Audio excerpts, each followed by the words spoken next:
ഹജ്ജ് കർമ്മത്തിന് ഉള്ള യാത്ര നാളെ മുതൽ ആരംഭിക്കുകയാണ്.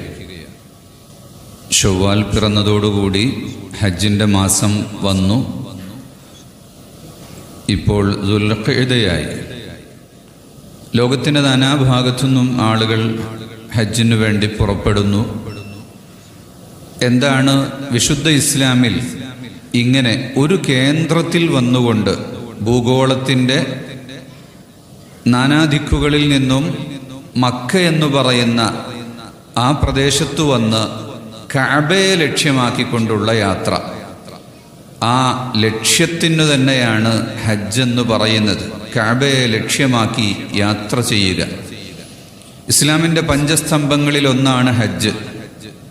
മൻ ഇസ്തതാഅ അൻ യഅതിയ ഇലാ ബൈത്തില്ലാഹിൽ ഹറാം ഫലം യഹജ്ജ ലം യബ്ഉദ് അൻ യമൂത നസ്റാനിയൻ ഔ യഹൂദിയൻ എന്ന് ഇമാം തിർമിദി നിവേദനം ചെയ്ത ഹദീസിൽ കാണാൻ സാധിക്കും.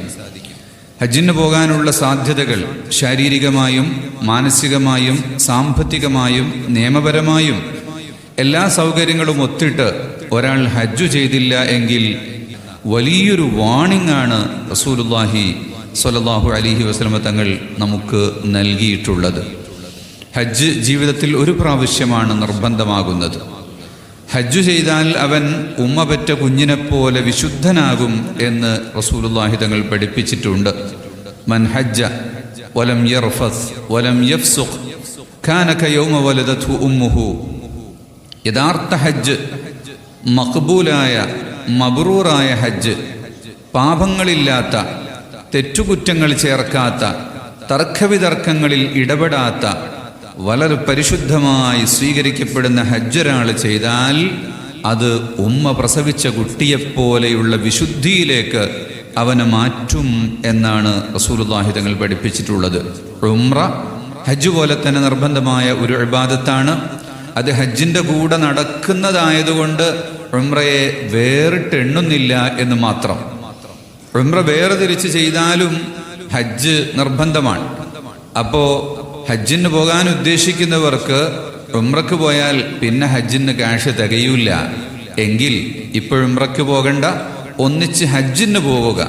ഹജ്ജ് യാത്രയിൽ ഉംറ ചെയ്ത് പിന്നെ ഹജ്ജ് ചെയ്ത് അല്ലെങ്കിൽ രണ്ടും ഒന്നിച്ച് ചെയ്ത് പല രീതിയിലും ചെയ്യുന്ന അതിൻ്റെ രൂപങ്ങളുണ്ട്.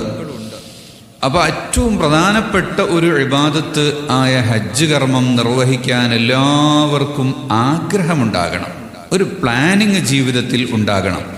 ജോലി ചെയ്യാൻ തുടങ്ങിയാൽ കിട്ടുന്ന ശമ്പളത്തിൻ്റെ ബജറ്റ് ചെയ്യുമ്പോൾ മാസാന്തം ഇത്ര അത് ഹജ്ജിന് വേണ്ടി മാറ്റിവെക്കുന്നു, എനിക്ക് 3-ാമത്തെ വർഷമാകുമ്പോൾ ഹജ്ജിന് പോകാനാകും എന്നുള്ളൊരു പ്ലാനിങ് ഉണ്ടാകണം. നിയ്യത്തുണ്ടായാൽ കയ്യിൽ ക്യാഷ് ഒന്നും ഇല്ലാത്തവർ അവിടെ എത്തും. ക്യാഷ് എത്രയോ ഉണ്ടായിട്ടും ലക്ഷ്യം വെച്ചിട്ടില്ല എങ്കിൽ എത്തുകയും ഇല്ല. അതുകൊണ്ട് ഹജ്ജ എന്ന് പറഞ്ഞ ആ വാക്കിൻ്റെ അർത്ഥം നിയ്യത്ത് ചെയ്യുക, ആ ലക്ഷ്യം വെക്കുക എന്നാണ്. ലക്ഷ്യം മനുഷ്യൻ പ്രത്യേകിച്ച് പ്രായപൂർത്തിയായാൽ ആ സമയം തൊട്ട് ഹജ്ജ് ചെയ്യണം എന്നൊരാഗ്രഹം മനസ്സിൽ നിറഞ്ഞു വരികയും അതിനുവേണ്ടി ആളുകളോട് ദുആ ചെയ്യാൻ വേണ്ടി ഇങ്ങനെ ആവശ്യപ്പെടുകയും എല്ലാം ചെയ്യുന്നത് അത് ദീനിയായ ഒരു ശിആറാണ്. ഹജ്ജിൽ എന്താണ് സംഭവിക്കുന്നത്?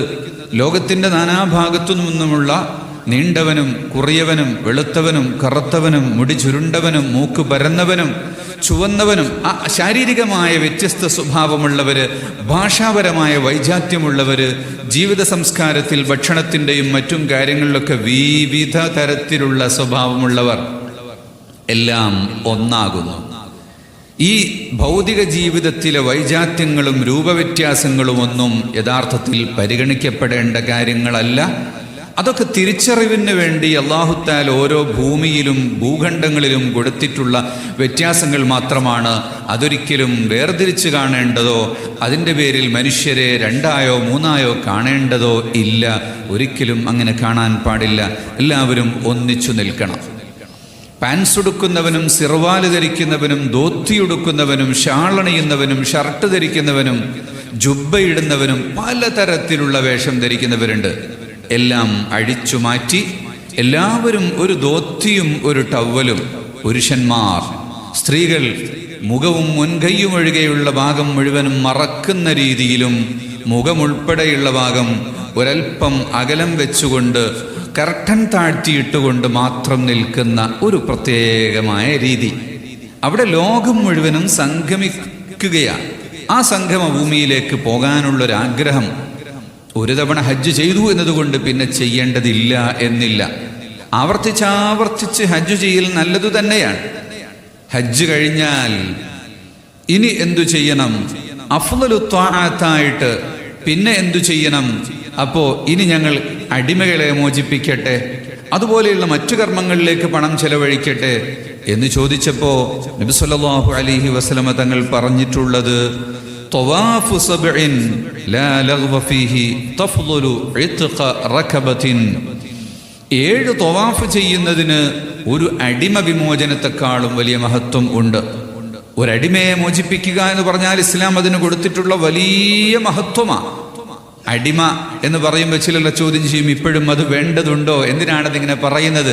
എന്തുകൊണ്ടാണ് മുഹമ്മദ് സ്വല്ലല്ലാഹു അലൈഹി വസല്ലം നിരോധിക്കാതിരുന്നത് എന്നൊക്കെ. നിരോധിക്കാതിരുന്നത് അന്നത്തെ ഇക്കണോമിക് പോളിസിയുടെ ഭാഗമായിട്ടാണ്. ഞാൻ മുമ്പൊരിക്കൽ പറഞ്ഞിട്ടുണ്ട്, ഇൻകം ടാക്സ് ഓഫീസറോട് എന്തുകൊണ്ടാണ് ഗ്യാംബ്ലിംഗ് ആണെന്ന് നിങ്ങൾ തന്നെ പറയുന്ന ഈ ഊഹക്കച്ചവടമാണെന്ന് പറയുന്ന ഷെയർ മാർക്കറ്റും അതുപോലെ ഇപ്പോൾ വന്നിട്ടുള്ള ബിറ്റ്കോയിനും മറ്റുമൊക്കെ നിരോധിക്കാത്തത് എന്ന് ചോദിച്ചപ്പോൾ IT കമ്മീഷണർ പറയുകയാണ്, അത് സാമ്പത്തിക നിലയെ താറുമാറാക്കും പെട്ടെന്ന് നിരോധിച്ച. ഇത് തെറ്റാണെന്ന് ഗവൺമെന്റിനും അറിയാം, എല്ലാവർക്കും അറിയാം. അതുപോലെ അടിമത്വം അന്നത്തെ ഏറ്റവും വലിയ സാമ്പത്തിക സ്രോതസ്സാണ്. അടിമയാണ് അന്ന് ആളുകളുടെ അവരുടെ ഇക്കണോമിക് ബാലൻസ്, അവരുടെ അതിൻ്റെ ഉയർച്ചയും അത് തീരുമാനിക്കുന്നത്. അതുകൊണ്ട് ഒറ്റയടിക്ക് ഒഴിവാക്കാൻ പറ്റൂല. പക്ഷേ അടിമയെ മോചിപ്പിക്കാനുള്ള ഒരുപാട് നിയമങ്ങൾ ഇസ്ലാമിൽ വെച്ചുകൊടുത്ത് ക്രമേണ സ്വാഭാവികമായി അടിമത്വം ഇല്ലാതാകുന്ന രീതിയാണ് നബി സല്ലല്ലാഹു അലൈഹി വസല്ലം തങ്ങൾ ചെയ്തിട്ടുള്ളത്. എന്നാൽ അതിനേക്കാളേറെ മഹത്വമുണ്ട് കഅബയെ 7 പ്രാവശ്യം തവാഫ് ചെയ്യുന്നതിന് എന്ന് നബി സല്ലല്ലാഹു അലൈഹി വസല്ലം തങ്ങൾ പഠിപ്പിക്കുമ്പോൾ ആ പുണ്യഗേഹത്തിൻ്റെ ആ സന്നിധിയിലെത്തുക, അവിടെ ആ ആരാധന നിർവഹിക്കുക എന്ന് പറഞ്ഞത് വലിയ ഒരു കാര്യം തന്നെയാണ്. പോകാൻ ഉദ്ദേശിച്ചാൽ ഒരു ഇസ്തിഖാറത്ത് ചെയ്യൽ സുന്നത്താ. എന്തായാലും നിയ്യത്ത് ചെയ്തു, ഗവൺമെന്റ് കൊടുത്തു, കിട്ടി, ഇനി എന്തും ചെയ്യാനില്ല. പക്ഷെ എങ്കിലും ഒരു ഇസ്തിഖാറത്ത്, എല്ലാ കാര്യം ചെയ്യുമ്പോൾ ഒരു ഇസ്തിഖാറത്തിന്റെ സുന്നത്തുണ്ട്. ഒക്കെ റെഡിയാണെങ്കിലും പോയാൽ വഴി മുടങ്ങുമെന്നുണ്ടെങ്കിലോ. അപ്പൊ അള്ളാഹുവിനോടൊരു ഖൈറിനെ തേടിയുള്ളൊരു ദുആ ഉണ്ടാവുക, ഒരു ഇസ്തിഖാറത്തിന്റെ നിസ്കാരം ഉണ്ടാവുക, അതുപോലെ തന്നെ തൗബ ചെയ്ത് തുടങ്ങുക. ആദ്യം തൗബ ചെയ്ത് ശുദ്ധിയാകണം. അതാണ് ആളുകളെയൊക്കെ കണ്ട് പൊരുത്തപ്പെടണം പൊരുത്തപ്പെടണം പൊരുത്തപ്പെടണം എന്ന് പറയണം ഹജ്ജുകാരൻ. അവിടെയും മനസ്സിന് വലിയ കടുപ്പമുണ്ടാകാൻ പാടില്ല. അത് പറഞ്ഞുകൊണ്ടിരിക്കുമ്പോൾ തന്നെ തൗബ സ്വാഭാവികമായി അങ്ങ് സ്വീകരിക്കപ്പെടും. മാതാപിതാക്കളെ കൂടുതൽ ഹാപ്പി ആക്കാൻ വേണ്ടി ശ്രമിക്കണം. ഹജ്ജിന് പോകുന്നതിന് മുമ്പ് അപ്പം മാതാപിതാക്കളെയൊക്കെയായി ചെറിയൊരു യാത്രയൊക്കെ പോവുക, സിയാറത്തിന് പോവുക, കുടുംബ വീട്ടിലേക്കൊന്ന് പോവുക, അവർക്കൊരു സൽക്കാരം നൽകുക, അവർക്കൊരു ഹാപ്പിനെസ് കൊടുത്തു പോകണം. കാരണം വലിയൊരു ദീർഘദിവസത്തിന് വിട്ടുപോവുകയാണ്. അപ്പം അവരുടെ മനസ്സിൽ ഒരു പ്ലസന്റ് അവസ്ഥയുണ്ടാകാൻ വേണ്ടി മാതാപിതാക്കളെ കൂടുതൽ ഹാപ്പിയാക്കുന്നത് സുന്നത്താണെന്ന് നബി സല്ലല്ലാഹു അലൈഹി വസല്ലമ തങ്ങൾ പഠിപ്പിക്കുന്നുണ്ട്. ഹജ്ജിന് പോകണം എന്ന് വെച്ചിട്ട് എങ്ങനെയെങ്കിലും പണം ഉണ്ടാക്കിയിട്ട് ഹജ്ജിന് പോയിട്ട് കാര്യമില്ല. ഹലാലായ സമ്പത്ത് കൊണ്ടാകണം ഹജ്ജിന് പോകുന്നത്. പോകുമ്പോൾ തൻ്റെ ചെലവിനുള്ളതൊക്കെ ഉണ്ടാകണം. ഒത്തസവ്വദു, കൂടെ ഭക്ഷണം കരുതണം, ചെലവിന് ക്യാഷ് കരുതണം. അതൊക്കെ വേറെ എവിടെയെങ്കിലും ആയിക്കോളും എന്ന് കരുതരുത്. ഷെയറിങ് ആകരുത്. ഹജ്ജിന് ഇപ്പോൾ നമ്മൾ പോകുന്നത് പുതിയ സംവിധാനങ്ങളിൽ വിമാനത്തിലും ബസ്സിലും മറ്റുമൊക്കെയാണ്. ഒറ്റ വാഹനത്തിൽ പോകുമ്പോൾ 2 ആൾക്കൊരു വാഹനം, 2 ആൾക്കൊരു മോട്ടോർ സൈക്കിൾ എന്ന കുതിര എന്ന സംവിധാനം ഇല്ലാതിരിക്കുക. ഇൻഡിപെൻഡൻ്റ് ആവലാണ് നല്ലത് എന്ന് തങ്ങൾ പഠിപ്പിക്കുന്നുണ്ട്. ഭക്ഷണത്തിലും സഫിഷ്യൻസി തൻ്റെത് ഉണ്ടാകണം. പുറമെ മറ്റാർക്കെങ്കിലുമൊക്കെ കൊടുക്കാനുള്ള അതും കൂടെ കരുതിയാൽ നല്ലതാണ്. മറ്റുള്ളവരുടേതിൽ പങ്കുചേരാം എന്ന് കരുതിക്കൊണ്ടാവരുത്. ഹജ്ജിന് പോകുമ്പോൾ പർച്ചേസ് നടത്തുമ്പോൾ ബാർഗൈനിങ് നടത്തരുതെന്നാണ്. ഹജ്ജിൽ അവിടെ ചെന്നാൽ ബാർഗൈനിങ് പാടില്ല. അവിടെ ഒരിക്കലും ബാർഗൈനിങ് ചെയ്യരുത്. മക്കത്ത് ചെന്നാൽ ബാർഗൈൻ ചെയ്യരുത്, കിട്ടുന്നത് വാങ്ങിക്കൊള്ളണമെന്നാണ്. അതുപോലെ തന്നെ ഹജ്ജിന് പോകാൻ വേണ്ടി സാധനങ്ങൾ വാങ്ങുമ്പോൾ ബാർഗൈനിങ് ഒഴിവാക്കൽ സുന്നത്ത. ഞാൻ നോമ്പിന്റെ തുടക്കത്തിൽ പറഞ്ഞിരുന്നു, നോമ്പിന് പർച്ചേസ് ചെയ്യുമ്പോൾ ബാർഗൈനിങ് ഒഴിവാക്കുക എന്നുള്ളത്. അതെന്തിനാന്ന് പറഞ്ഞാൽ പെട്ടെന്ന് കാര്യങ്ങൾ കഴിച്ചു പോരുക, പിന്നെ ആ സമ്പത്തിന്റെ വിഷയത്തിൽ നിന്നുള്ള വലിയ താല്പര്യത്തെ മനസ്സിൽ നിന്ന് കുറച്ചു കൊണ്ടുവരിക. ഇതൊക്കെയാണ് അതിൻ്റെ ലക്ഷ്യം. യാത്ര പോകുന്നതിനും ഇസ്ലാമിൽ വലിയ ആദാബുകളുണ്ട്. വ്യാഴാഴ്ച പുറപ്പെടലാണ് നല്ലത് എന്നുണ്ട്. ഇപ്പം ഡേറ്റ് ഗവൺമെൻറ് നിശ്ചയിക്കുമ്പോൾ അല്ലെങ്കിൽ ടൂർ ഓപ്പറേറ്റർ നിശ്ചയിക്കുമ്പോൾ നമുക്കത് കൃത്യമാക്കാൻ കഴിയില്ല. എങ്കിലും കൊച്ചിയിൽ നിന്നാണെങ്കിൽ ഞായറാഴ്ചയാണ് പുറപ്പെടുന്നതെങ്കിൽ പൊന്നാനിയിൽ അമ്മായിയുടെ വീടുണ്ട്, ഇവിടുന്ന് വ്യാഴാഴ്ച അങ്ങ് പുറപ്പെടാം, വഴിയിലൊന്ന് തങ്ങിയിട്ട് പോകാം. വ്യാഴാഴ്ചയാകലും രാവിലെ ആകലും യാത്രക്ക് പുണ്യമാണ്. അല്ലെങ്കിൽ തിങ്കളാഴ്ചയാവുക, അല്ലെങ്കിൽ അനുയോജ്യമായൊരു ദിവസം തിരഞ്ഞെടുക്കുക. അത് രാവിലെ ആകലും പുണ്യമാണ്. വെള്ളിയാഴ്ചൻ്റെ അന്ന് രാവിലെ യാത്ര പോകരുത്. വെള്ളിയാഴ്ച രാവിലെ യാത്ര പോയിട്ട് ജുമഅ നഷ്ടപ്പെട്ടാൽ അത് ഹറാമാണ്, കുറ്റക്കാരനാണ്. ജുമഅ നഷ്ടപ്പെടാതിരുന്നാലും കറാഹത്താണ് വെള്ളിയാഴ്ച അന്ന് രാവിലെ യാത്ര ചെയ്യൽ. അപ്പം അങ്ങനെ ഒരു ബൈ ചാൻസിൽ വന്നാൽ സുബ്ഹിന്റെ മുമ്പ് പുറപ്പെടണം, രാത്രി അങ്ങ് പുറപ്പെടുക. രാത്രി പോകലും ചെറിയ കറാഹത്തുണ്ട്. അപ്പോൾ വ്യാഴാഴ്ചൻ്റെ അന്ന് പുറപ്പെടൽ തന്നെയാണ് ഏറ്റവും പുണ്യം. ഹറാം എന്തായാലും ഒഴിവാക്കണം. ഹജ്ജ് ചെയ്യുമ്പോൾ അതിൽ ഹറാമ് തീരെ വരാതിരിക്കാൻ വേണ്ടി പ്രത്യേകമായി ശ്രദ്ധിക്കേണ്ടതുണ്ട്. അതുപോലെ ഹജ്ജിന് പോകുന്ന ആള് നല്ല സ്ട്രോങ് ആയിട്ടുള്ള വാഹനം വേണം എന്ന് നബി തങ്ങൾ ഓർമ്മിപ്പിച്ചിട്ടുണ്ട്. എന്ന് പറഞ്ഞാൽ ഫ്ലൈറ്റ് കുറച്ച് ഇടയ്ക്ക് നിന്നു പോകാൻ സാധ്യതയില്ലാത്ത ഫ്ലൈറ്റും ഉണ്ട്, നല്ല കുറച്ച് ടിക്കറ്റ് കൂടിയാലും നന്നായി പോകുന്നതുകൊണ്ട്. എങ്കിൽ ക്യാഷ് ഉണ്ടെങ്കിൽ മുന്തിയ ഫ്ലൈറ്റിന് യാത്ര ചെയ്യണം. പെട്ടിയൊക്കെ സ്ട്രോങ് ആയിരിക്കണം. യാത്ര ഒരിക്കലും വഴിയിൽ മുടങ്ങാതിരിക്കാൻ വേണ്ടി പണം ചെലവഴിക്കുന്നതിൽ മടിയുണ്ടാകരുത്. ദൂർത്തു വേണ്ട, ധാരാളിത്വവും വേണ്ട, അതിനൊരിക്കലും അങ്ങനെ അർത്ഥമില്ല. അതുപോലെ തന്നെ ഹജ്ജിന് പോകുന്നവൻ എപ്പോഴും ഒരു ബുക്ക്, ഹജ്ജിൻ്റെ ആ ഇബാദത്തുകൾ പറയുന്ന പുസ്തകം വായിച്ചുകൊണ്ടേയിരിക്കണം. ഒക്കെ കാണാതെ പഠിച്ചാലും പോകുമ്പോൾ അത് കയ്യിൽ തന്നെ വെക്കണം എന്ന് പ്രത്യേകമായി പഠിപ്പിക്കുന്നുണ്ട്. ഹജ്ജിന്റെ വിഷയത്തിൽ ഏറ്റവും നല്ല ഗ്രന്ഥം എഴുതിയ ഇബ്നു നഖീബ് അൽ മിസ്രി, അവർ ഹജ്ജിന് പോയപ്പോൾ മക്കയിൽ വെച്ച് ആരോടോ സംശയം ചോദിച്ചു എന്നാണ്. ഹജ്ജിന്റെ എന്തോ മസലയിൽ സംശയം ചോദിച്ചു. അപ്പോൾ അവർ പറഞ്ഞു, നിങ്ങൾക്ക് ഇബ്നു നഖീബിന്റെ ഒരു പുസ്തകമുണ്ട്, റിലയൻസ് ഓഫ് ട്രാവലർ എന്ന് പറഞ്ഞ പുസ്തകമുണ്ട്, അത് നോക്കിയാൽ മതി. അപ്പം ഞാൻ തന്നെയാണ് ഇബ്നു നഖീബ്, പുസ്തകം എടുക്കാൻ മറന്നുപോയി. അപ്പോൾ എഴുതിയ ആൾക്ക് പോലും സംശയം ഉണ്ടാകും. കാരണം ജീവിതത്തിൽ ഒരിക്കൽ ചെയ്യുന്നൊരു കാര്യമായതുകൊണ്ട് ഇടയ്ക്കിടെ പല കാര്യങ്ങളിലും ചെറിയ ചെറിയ സംശയങ്ങളുണ്ടാകും. അപ്പോൾ പുസ്തകം എപ്പോഴും കയ്യിലുണ്ടാകുന്നത് നല്ലതാണ്.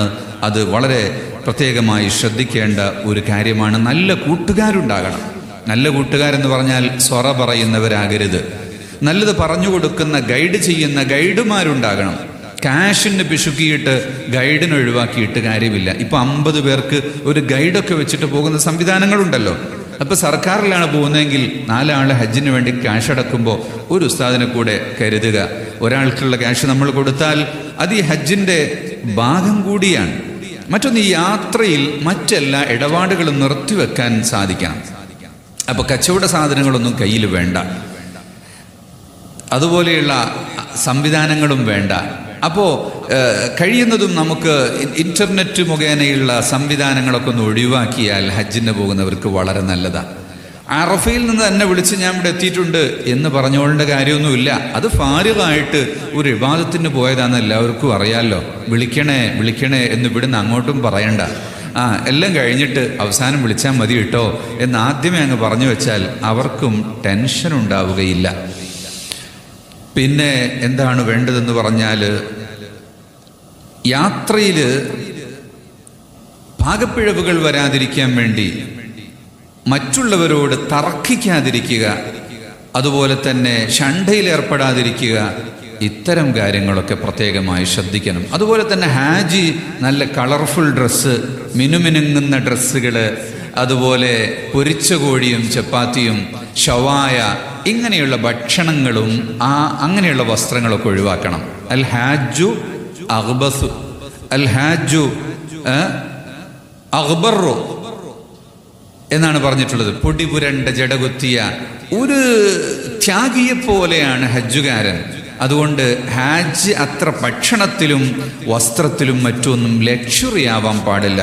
അത്തരം കാര്യങ്ങളൊക്കെ ഒഴിവാക്കിയിട്ട് ഹജ്ജ് ചെയ്യാൻ ശ്രദ്ധിക്കണം. വയറ് നിറഞ്ഞു പോകാതിരിക്കാനും എപ്പോഴും ശ്രദ്ധിക്കണം. വയറ് നിറഞ്ഞാൽ മടി കൂടും. അപ്പോൾ ഇബാദത്ത് ചെയ്യാൻ അവർക്ക് സാധിക്കാതെ വരും. യാത്രക്കിടയിലുള്ള പുണ്യങ്ങൾ, ഗൾഫിലൊക്കെ യാത്ര ചെയ്യുമ്പോൾ നിങ്ങൾ കണ്ടിട്ടുണ്ടാകും, അല്ലാഹു അക്ബർ എന്ന് എഴുതി വെച്ചിട്ടുണ്ടാകും റോട്ടിൽ. ചില സ്ഥലത്ത് സുബ്ഹാനല്ലാഹ് എന്ന് എഴുതി വെച്ചിട്ടുണ്ടാകും. അതെന്തിനാ? കയറ്റം കയറുമ്പോൾ തക്ബീർ ചൊല്ലണം, ഇറക്കം ഇറങ്ങുമ്പോൾ സുബ്ഹാനല്ലാഹ് ചൊല്ലണം. ലിഫ്റ്റിൽ മേലോട്ട് കയറുമ്പോൾ അല്ലാഹു അക്ബർ അല്ലാഹു അക്ബർ അല്ലാഹു അക്ബർ എന്ന് ചൊല്ലുക. കോണി കയറുമ്പോൾ അല്ലാഹു അക്ബർ എന്ന് ചൊല്ലുക. ഇറങ്ങുമ്പോൾ സുബ്ഹാനല്ലാഹ് എന്ന് പറയുക. ഇങ്ങനെ യാത്രയ്ക്കുള്ള മര്യാദകൾ പറഞ്ഞാൽ അത് വളരെ വലിയതാണ്. ഹാജിമാർക്ക് ഉള്ളതുപോലെ തന്നെ യാത്ര അയക്കുന്നവർക്കും ഉണ്ട് മര്യാദകൾ. യാത്ര അയക്കുന്നവർ സൗദിഉല്ലാഹ ദീനക വ അമാനതക വ ഖവാതി മഅ മാലിക് സബ്ബദകല്ലാഹു തഖ്വ ഹൈസുമാ കുന്ത് എന്ന് പറഞ്ഞ് അവർക്ക് വേണ്ടി ദുആ ചെയ്യണം. അവരിങ്ങോട്ടും അങ്ങനെ ദുആ ചെയ്യണം. ഹജ്ജിന് യാത്ര അയക്കുമ്പോൾ എന്നല്ല, വലിയ യാത്രകളൊക്കെ അയക്കുമ്പോൾ വീട്ടിൽ വന്ന് എല്ലാവരും കൂടി അവിടെ ഇരുന്ന് ഫാത്തിഹ ഓതി ദുആ ചെയ്ത് വീട്ടിൽ നിന്ന് ഇറങ്ങുമ്പോൾ ഫാത്തിഹയും ആയത്തുൽ കുർസിയും ലീലാഫി ഖുറൈശ് സൂറത്ത് 7 പ്രാവശ്യമൊക്കെ ഓതി ഇറങ്ങി ഹാജികാരൻ്റെ കൂടെ പോയി നാടിൻ്റെ അതിർത്തി വരെ കൊണ്ടുപോയി അവിടുന്ന് പിന്നിൽ നിന്ന് വാങ്ക് കൊടുത്തിട്ട് യാത്ര അയക്കണം. പണ്ട് കാലത്ത് കോഴിക്കോട് റെയിൽവേ സ്റ്റേഷനിലൊക്കെ വണ്ടിയിൽ കയറ്റിന് ആളുകളെ യാത്ര അയക്കുമ്പോൾ വണ്ടി ഇളകുമ്പോൾ അതിൻ്റെ പിന്നിൽ നിന്ന് വാങ്ക് കൊടുക്കുമായിരുന്നു. ഇപ്പം നമുക്ക് കാർ ഇളകുമ്പോൾ അതിൻ്റെ പിന്നിൽ നിന്ന് വാങ്ക് കൊടുക്കുക. ഗ്രാമാതിർത്തി വരെ ആനയിച്ചു കൊണ്ടുപോയിട്ടാണ് പണ്ടൊക്കെ യാത്ര അയക്കുക. അതൊന്നും ഇല്ലെങ്കിലും വീട്ടിൻ്റെ മുറ്റത്തുനിന്ന് വിടുമ്പോൾ കാറിൻ്റെ ബാക്കിൽ നമ്മൾ നിൽക്കുക, വണ്ടി ഇളകുമ്പോൾ വാങ്ക് കൊടുക്കുക. അതൊക്കെ സംരക്ഷണത്തിന് വേണ്ടി നാം അവർക്ക് ചെയ്തു കൊടുക്കുന്ന കാര്യങ്ങളാണ്. അങ്ങനെ പണ്ട് നമ്മൾ മദ്രസ പഠിക്കുന്ന കാലത്ത് എനിക്ക് ഓർമ്മയുണ്ട്, ഹജ്ജിന് പോയവർ ഒരു കപ്പലിൽ കയറുന്ന ദിവസമാണ് കഞ്ഞി വെച്ച് വാരാൻ വേണ്ടി പറഞ്ഞിട്ടുണ്ട്. കഞ്ഞി വെച്ച് വാരുക എന്ന് പറഞ്ഞാൽ കഞ്ഞി കൊടുക്കുക എന്നാണ് അതിൻ്റെ അർത്ഥം. മദ്രസയിലെ കുട്ടികൾക്ക് കഞ്ഞി കൊടുക്കും. അപ്പോൾ ഇബാദത്തിൻ്റെ കാര്യത്തിലും പഠനത്തിൻ്റെ കാര്യത്തിലുമൊക്കെ സംരക്ഷണത്തിന് വേണ്ടി സ്വതക്ക ചെയ്യുക. ഹാജി പോകുന്ന ആളിങ്ങനെ സ്വതക്ക ചെയ്തുകൊണ്ടിരിക്കുക. അതെല്ലാം പുണ്യമാണ്. അങ്ങനത്തെ ആ പുണ്യമേറിയ ഹജ്ജ് ചെയ്യാൻ ഈ വർഷം 2 വർഷത്തെ ഇടവേളയ്ക്ക് ശേഷം അവസരം ലഭിക്കുകയാണ്. യാതൊരു ആപത്ത് മുസീബത്തുകളുമില്ലാതെ ഇടങ്ങേറില്ലാതെ മുഴുവൻ ഹാജിമാർക്കും ഹജ്ജ് ചെയ്യാൻ അല്ലാഹു തൗഫീഖ് നൽകട്ടെ, സിയാറത്ത് ചെയ്യാൻ അല്ലാഹു തൗഫീഖ് നൽകട്ടെ. നമുക്കും സമീപ ഭാവിയിൽ തന്നെ ഹജ്ജ് ചെയ്യാൻ അല്ലാഹു തൗഫീഖ് നൽകട്ടെ. വസല്ലല്ലാഹു അലാ സയ്യിദിനാ മുഹമ്മദ് വ ആലിഹി വസഹ്ബിഹി അജ്മഈൻ വൽഹംദുലില്ലാഹി റബ്ബിൽ ആലമീൻ.